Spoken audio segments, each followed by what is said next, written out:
story to tell.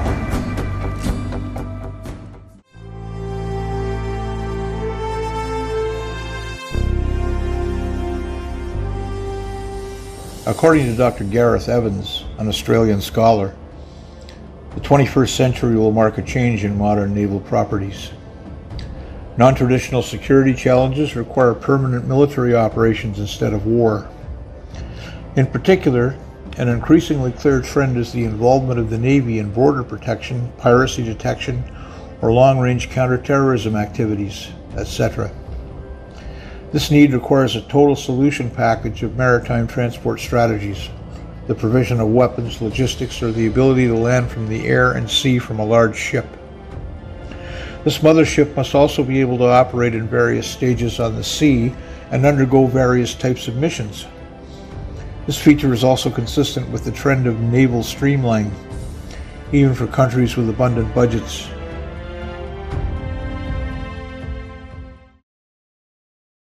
Countries around the world have in turn found products that meet the above requirements. The Royal New Zealand Navy has a small army of just 2,100 people, organized in a single fleet based at Auckland Naval Base.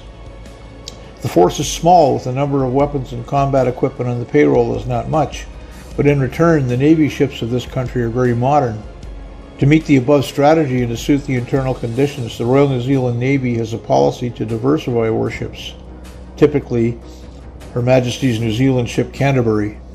While many naval warships developed in a specialized way, the HMNZS Canterbury was designed to handle a variety of missions such as landing, logistics, reinforcements, and more. The strength of the HMNZS Canterbury is not on board weapons, but on weapons that the ship can carry.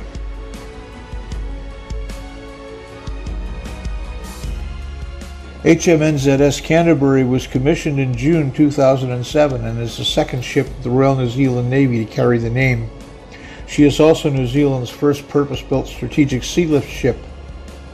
The vessel cost 130 million New Zealand dollars to construct. Her design is based on a commercial ro-ro ship, Ben Mai Cree, in operation in the Irish Sea. She was constructed in an ice-strengthened hull to allow her to operate in the sub-Antarctic waters, where New Zealand governs several islands and where Canterbury is to assist scientific expeditions.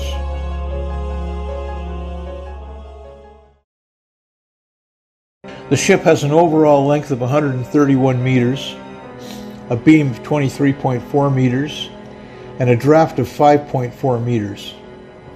Her full load displacement is 9,000 tons and can complement a crew of 109, including 53 of the core ship's company, 10 flight crew, 4 government agency officials, 7 Army staff, and 35 trainees. The ship's design was criticized for its poor handling of rigid-hulled inflatable boats and seakeeping performance in high sea states. Canterbury has 2 wide stairwells and a large centrally located service elevator for moving the goods between decks.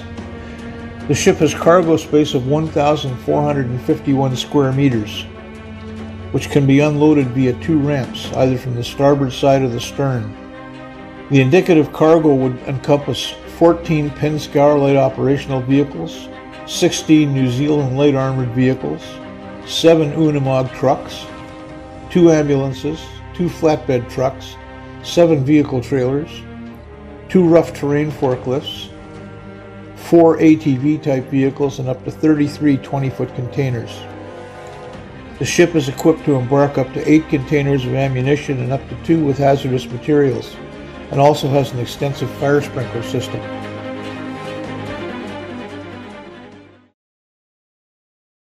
Canterbury uses a wide range of methods for moving supplies and troops from the ship to shore.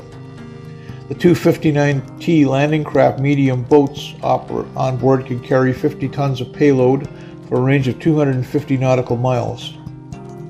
There are 2 rigid-hulled inflatable boats for transferring small numbers of personnel. Canterbury is able to accommodate up to 4 NH-90 helicopters for deployment ashore in support of New Zealand Army operations and disaster relief activities. She is also capable of operating the S-2G Sea Sprite, and the helicopter deck is able to handle a Chinook-size helicopter. The cargo and personnel are carried ashore in up to Sea State 3. Canterbury has a 5-bed hospital ward, a 2-bed sick bay, an operating theater, a medical laboratory, and a morgue. The ship also contains a gym, workshops, an armory and magazine, as well as offices for government officials embarked.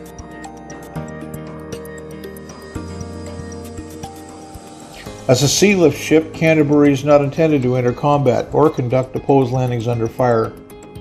The ship's armament consists of a single 25mm M242 Bushmaster cannon fitted to an MSI DS-25 stabilized mount. It has a standard rate of fire of 180 rounds a minute. In addition, there are two 12.7mm machine guns and a number of small arms. These were intended for self-defense against other smaller craft and for ocean patrol duties during a naval blockade.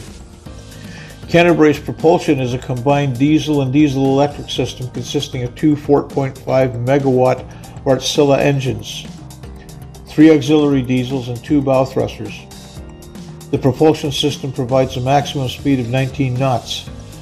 Maximum range can be up to 8,000 nautical miles at a speed of 16 knots.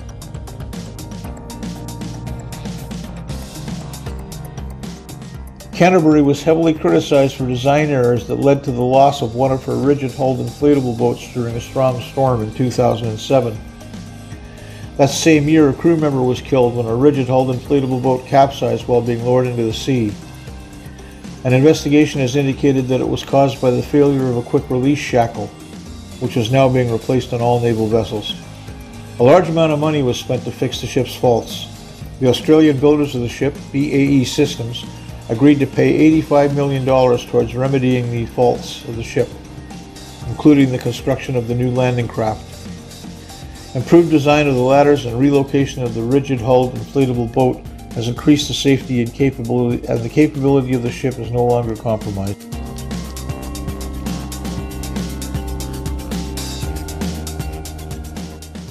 My video of HMNZS Canterbury ends here. Thank you for watching. The video was completed with the voice of John McElwain, a retired Canadian pilot. Thank you very much, John, and thank you to all of you, my wonderful audience. Goodbye and see you again.